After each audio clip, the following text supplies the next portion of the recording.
Good morning, good afternoon, good evening 12th class students, मेरे प्यारे बच्चों। रिवीजन क्लासेस में आपका पुनः एक बार हार्दिक स्वागत है, हार्दिक अभिनंदन है। प्यारे बच्चों, रिवीजन क्लासेस में हम कार्बोक्सिलिक एसिड चैप्टर आपका चल रहा है और आज केमिकल प्रॉपर्टीज में बारी रहेगी some of the special reactions shown by carboxylic acids. तो चलिए फटाफट से शुरू करते हैं। कौन कौन सी कुछ खास रिएक्शंस जो कार्बोक्सिलिक एसिड दिखाते हैं और उनके इंपॉर्टेंट प्रोडक्ट्स क्या होते हैं। प्यारे बच्चों, सबसे पहली रिएक्शन होती है अगर कार्बोक्सिलिक एसिड लिया जाए और उस पर HI इन रेड फॉस्फोरस डाला जाए। आप जानते हैं HI इन रेड फॉस्फोरस एक स्ट्रॉन्ग रिड्यूसिंग एजेंट होता है और वो कार्बोक्सिलिक एसिड का रिडक्शन कराता है। तो याद रखिएगा, सबसे पहले आपको HI इन रेड फॉस्फोरस का फंक्शन बहुत अच्छे से पता होना चाहिए। और फंक्शन क्या है? It is a strong reducing agent.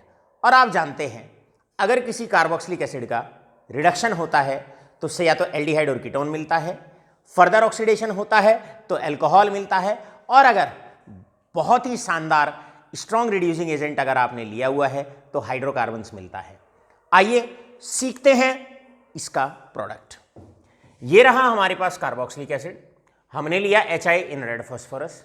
अब जरा नोट करिएगा ध्यान से। प्यारे बच्चों, यहां से दो ऑक्सीजन और यहां से 4 हाइड्रोजन, तो ये आपके निकल जाएंगे, that is 2 moles of H2O। सबसे पहले 2 मोल H2O बाहर, प्लस हमारे पास 6 आयोडीन है तो ये 3I2 की फॉर्म में लिबरेट हो जाएगा। अब आपके पास बचते हैं मात्र 2 हाइड्रोजन। वो जो 2 हाइड्रोजन आपके पास बचते हैं वो दोनों हाइड्रोजन कार्बन से आके अटैच हो जाते हैं। तो फाइनल प्रोडक्ट आपका रहेगा R, और ये 2 हाइड्रोजन यहां से आ गए, एक ये आ गया इस पे, एक ये आ गया, तो आपका बन गया RCH3 और बन गए आपके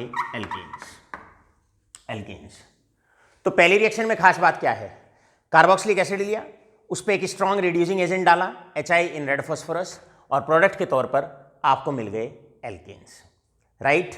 R आप लोग अच्छे तरीके से जानते हैं, R का मतलब यहां पर एल्काइल ग्रुप होता है। फटाफट से कॉपी पेन रखिएगा, ये छोटे छोटे लेक्चर्स ही आप देखिएगा जब तक एग्जामिनेशन आते हैं, आपके लिए कितने फ्रूटफुल होने वाले हैं। और रोजाना छोटे छोटे एक एक दो स्टेप रख के कैसे पूरा का पूरा केमिस्ट्री का सिलेबस आपकी आंखों के सामने को निकल जाएगा और आप उसका अच्छे से अनुसरण कर पाएंगे। अब मान लो आपके एल्काइल ग्रुप की बात करते हैं। अब से फॉर एग्जाम्पल एल्काइल ग्रुप के तौर पर आपने लिया मिथाइल आपने लिया, तो फाइनल प्रोडक्ट आपका रहेगा दैट इज इथेन। अगर आप एल्काइल ग्रुप के तौर पर मिथाइल ले लेते हैं तो फाइनल प्रोडक्ट आपका इथेन रहेगा। तो अच्छी खासियत क्या रही? अच्छी खासियत ये रही, एसिटिक एसिड है मेरे पास, और एसिटिक एसिड को अगर एल्केन में बदलना है, मतलब अगर कार्बोक्सिलिक एसिड से एल्केन्स बनाने हैं, हाइड्रोकार्बन्स बनाने हैं, तो strong reducing agent HI in red phosphorus डाल दीजिएगा और इस प्रकार आसानी से आपके एल्केन्स बन जाते हैं। साथ के साथ साइड प्रोडक्ट भी ध्यान रखेंगे। 6 HI हैं, 6 हाइड्रोजन हैं, उसमें से 4 तो वाटर की फॉर्म में, ये 4 हाइड्रोजन तो वाटर की फॉर्म में बाहर चले जाएंगे। जो 2 हाइड्रोजन बचेंगे वो दोनों हाइड्रोजन आपके यहाँ पर आ जाएंगे और इस प्रकार ये CH3 सिंगल बॉन्ड CH3 आपका मिल जाएगा। ये पहला तरीका होता है अगर आपको कार्बोक्सिलिक एसिड से एल्केन बनाने होते हैं। चलते हैं दूसरे तरीके की तरफ। मेरे प्यारे बच्चों, दूसरी रिएक्शन होती है जिससे हम कार्बोक्सिलिक एसिड से एल्केन्स बना सकते हैं और रिएक्शन का नाम होता है डीकार्बोक्सिलेशन रिएक्शन। डीकार्बोक्सिलेशन में क्या होता है, हमेशा याद रखिएगा, माइनस मतलब हम हटा देते हैं कार्बोक्सिलिक एसिड ग्रुप को। इस ग्रुप को हमेशा हटाया जाता है मॉलिक्यूल में से, इस वाले ग्रुप को हटा देते हैं, COO ग्रुप को हटा दिया जाता है। तो सबसे पहले वर्ड का मीनिंग क्लियर करें। डीकार्बोक्सिलेशन का मतलब होता है रिमूवल ऑफ कार्बोक्सिल ग्रुप, और कार्बोक्सिल ग्रुप होता है आपका COO। समझ में आ गया? इस ग्रुप को निकालना। सवाल आया वो कौन सा रिएजेंट होता है जो इस ग्रुप को यहां से निकालता है। रिएजेंट आप डायरेक्टली लर्न करेंगे, 2 moles of NaOH in the presence of CaO। तो रिएजेंट हमने लिया 2 मोल NaOH in the presence of CaO। आइए जानने की कोशिश करते हैं कैसे इसका प्रोडक्ट लिखना है। देखिए, ये शॉर्ट रिवीजन वीडियोस हैं और यहाँ हम डायरेक्ट टेक्निक आपको बता रहे हैं किस तरीके से आपको प्रोडक्ट लिखना है। देखो बच्चों, अब मान लो मेरे पास एसिटिक एसिड है, मान लो मेरे पास एसिटिक एसिड है और इस पे मैंने रिएजेंट डाला 2 moles of NaOH in the presence of CaO। 2 mole NaOH के डाले, लाइम की प्रेजेंस में डाले। आपने क्या करना है, ये जो रिएजेंट होता है ये कार्बोक्सिल जो ग्रुप होता है उसका रिमूवल कराता है। कार्बोक्सिल जो ग्रुप होता है इसका रिमूवल कराता है। तो ये रहा आपके पास कार्बोक्सिल ग्रुप, ये इसको इस ऑर्गेनिक कंपाउंड से निकाल देगा, इसको यहां से निकाल देगा, तो ये हाइड्रोजन इससे जाके अटैच हो जाएगा, क्लियर है, और बनेगा CH4। इस प्रकार यहां से CH4 बनेगा। इस प्रकार आप लोग क्या कर सकते हैं, बहुत आसानी से प्रोडक्ट आप लिख सकते हैं, राइट। एक और एग्जांपल ले लेते हैं। मान लो एग्जांपल के तौर पे हमारे पास बेंजोइक एसिड है, एग्जांपल के तौर पे हमारे पास बेंजोइक एसिड है और यहां पर आपने रिएजेंट डाला 2 moles of NaOH in the presence of CO। Product लिखना है, तो प्रोडक्ट में आप क्या करेंगे, जो CO ग्रुप है इसको यहां से हटा देंगे। जैसे ही आप इस ग्रुप को यहां से हटाएंगे सीधा आपका प्रोडक्ट बेंजीन रहेगा, सीधा आपका प्रोडक्ट बेंजीन रहेगा, राइट। तो ये 2 रिएक्शन हैं जिनके माध्यम से कार्बोक्सिलिक एसिड से बड़े प्यार से एल्केन बनाया जा सकता है, राइट। अब इन दोनों रिएक्शन को ध्यान से देखिएगा। अब इन दोनों रिएक्शन में डिफरेंस क्या होता है इसे जानने की कोशिश करते हैं। गौर फरमाइए, डिफरेंस क्या है। यहां पर भी एसिटिक एसिड से एल्केन मिला है और यहां पर भी एसिटिक एसिड लिया था और उससे एल्केन मिला है, लेकिन दोनों रिएक्शन में एक बड़ी अच्छी खासियत है और खासियत यह है, यहां पर एसिटिक एसिड में 2 कार्बन है और जो एल्केन मिलता है उसमें भी 2 कार्बन है। यह सबसे इंपॉर्टेंट बात है, इस पर गौर फरमाना। कार्बन सेम रहते हैं रिएक्शन में, जबकि अगर हम डीकार्बोक्सिलेशन रिएक्शन की बात करते हैं तो डीकार्बोक्सिलेशन में अगर 2 कार्बन वाला कार्बोक्सिलिक एसिड है तो जो एल्केन मिलेगा उसमें 1 कार्बन कम हो जाएगा। फटाफट से नोट लगा के लिखिए कि इस रिएक्शन की खासियत क्या होती है।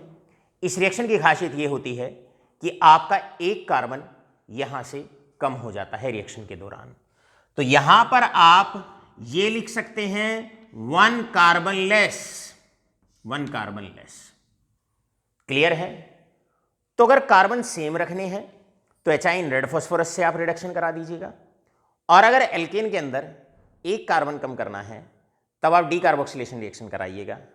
और डीकार्बोक्सिलेशन रिएक्शन का रिएजेंट होता है 2 moles of NaOH in the presence of CO। आशा करता हूं बहुत शानदार तरीके से दोनों रिएक्शन में आपको डिफरेंस समझ में आ गया होगा, क्लियर है। बढ़ते हैं आगे की तरफ, लीजिएगा स्क्रीनशॉट।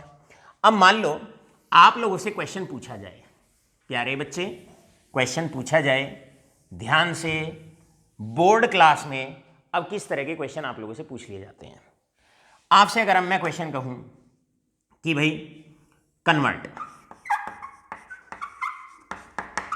आपसे क्वेश्चन पूछा जाए कन्वर्ट, और कन्वर्ट में आपसे पूछा जाए मेरे पास एसिटिक एसिड है और एसिटिक एसिड से एक बार तो बनाना है इथेन, एक बार तो बनाना है इथेन और एक बार बनाना है मीथेन।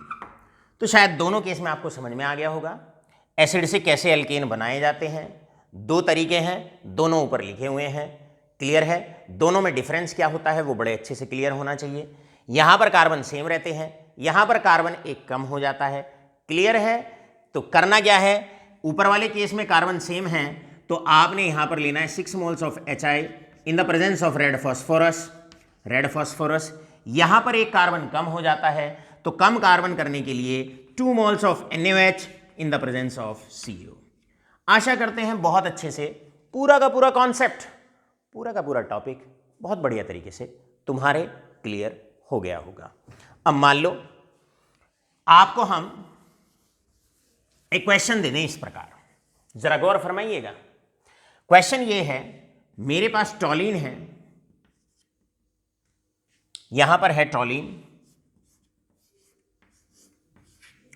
टॉलिन पे हम क्या डालें ताकि बेंजोइक एसिड बन जाए, और बेंजोइक एसिड पे फिर से क्या डालें ताकि वापस से टॉलीन बन जाए, क्लियर है, या फिर बेंजीन बन जाए। तो फटाफट प्यारे बच्चों जानने की कोशिश करिएगा। पहला क्वेश्चन ये है, टॉलीन से बेंजोइक एसिड कैसे बनेगा। फिर बेंजोइक एसिड में एसिड से एल्केन बनाना है, मतलब आपको इसको एल्काइल ग्रुप में कन्वर्ट करना है, हाइड्रोकार्बन में तब्दील करना है, क्या रिएजेंट डालना है, ये सोचने की कोशिश करिए। क्लियर। तो सबसे पहले अगर ये वाला कार्बन आपके पास है, इस कार्बन को COH में कन्वर्ट करना है। प्रिपरेशन की वो रिवीजन की वो रिएक्शन आपके याद होगी जब हमने बताया था बेंजीन के ऊपर जो भी कार्बन लगा हुआ होता है अगर उसको ऑक्सीडाइज करना है तो यहां पर रिएजेंट डाला जाता है KMnO4 इन H2SO4। तो सबसे पहले यहां पर एक ऑक्सीडाइजिंग एजेंट डालेंगे। अब इस COH में को CH3 में कन्वर्ट करना है, हाइड्रोकार्बन में तब्दील करना है, केवल इस वाले पार्ट को। तो आप जानते हैं इसका रिडक्शन कराना है। यहां पर आप लेंगे 6 moles of HI in the presence of red phosphorus, right. यहां पर आप इन दोनों में देख सकते हैं, बताओ क्या रिएजेंट डाला जाए ताकि बेंजोइक एसिड बेंजीन में कन्वर्ट हो जाए। तो यहां पर आपको साफ साफ दिख रहा है कि यहां से इस ग्रुप को हटाना है, इस वाले ग्रुप को हटाना है। अब आप लोग जानते हैं इस ग्रुप को हटाने के लिए अगर ये वाला ग्रुप हटाना हो तो यहां पर जो रिएजेंट डाला जाएगा वो 2 moles of NaOH in the presence of CO। आशा करेंगे आज के इस 10 मिनट के 12 मिनट के लेक्चर में आपको जो रिएक्शंस हमने समझाई हैं बहुत बाखूबा, बहुत अच्छे से समझ में आ गई होंगी। इस प्रकार बने रहिए अमित चांद सर के साथ। रिवीजन वीडियोस को लाइटली बिल्कुल ना लें। जैसे ही वीडियो 7 बजे आपके पास आती है उसे तुरंत देखिए, उसके फेयर नोट्स बनाइए, 2-2, 3-3 रिएक्शन रोजाना करते चलेंगे और इस प्रकार एक दिन हमने पूरे सिलेबस से पार पा जानी है। Thank you, have a good day all of you.